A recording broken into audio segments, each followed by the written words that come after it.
Hi everyone, my name is Jacqueline, and my presentation is based on the fentanyl pandemic, mostly focusing how it affects the Los Angeles County area. Fentanyl is used in many different ways.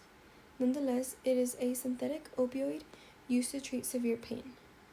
When used pharmaceutically, it is often prescribed to patients who are experiencing advanced cancer pain from different illnesses, or surgery.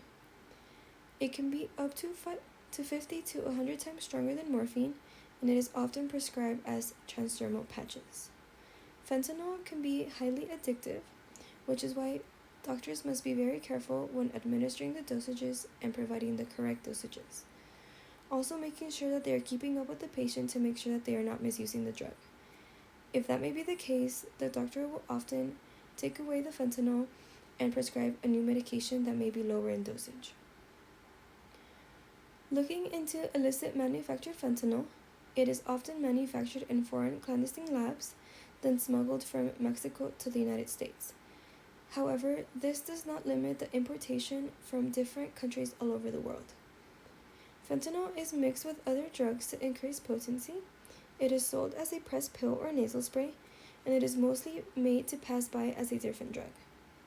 Illicit manufactured fentanyl is cheaper to acquire and buy, saving drug traffickers more money.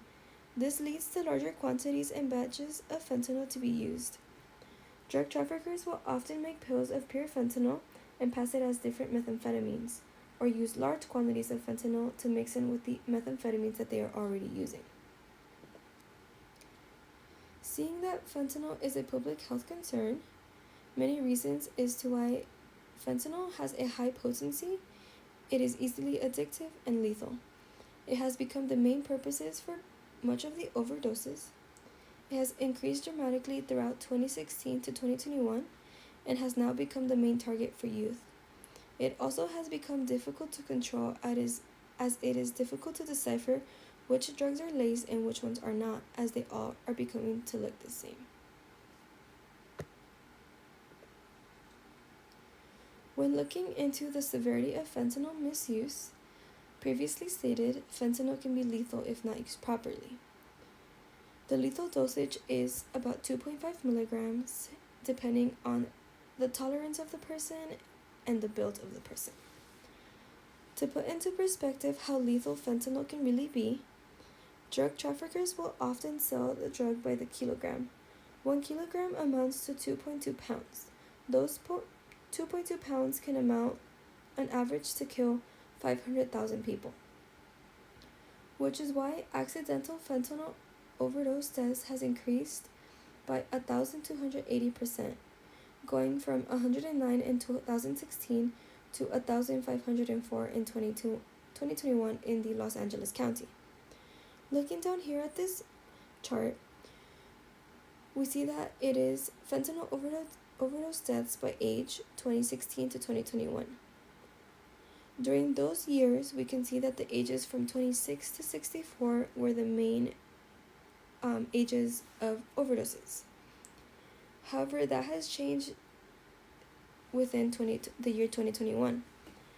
Among youth ages 12 to 17, overdose deaths, 92% tested positive for fentanyl, which was higher than that for older age groups, which were 80% among ages 18 to 25, and then 52% among ages 26 years and over in the year 2021. Looking into prevention programs, a program that I really wanted to focus on was the End Overdose.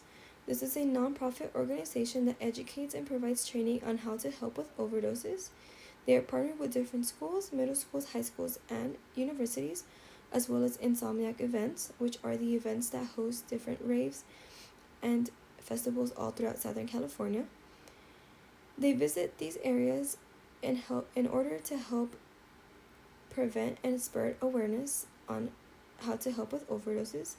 They provide certifications and trainings on how to use Narcan, provide CPR, and how to properly test for fentanyl by providing fentanyl strips. There have been many instances where people will be very against these programs as they feel like they are encouraging and promoting drug usage. The reality is that the war on drugs have become inevitable and impossible to get rid of altogether.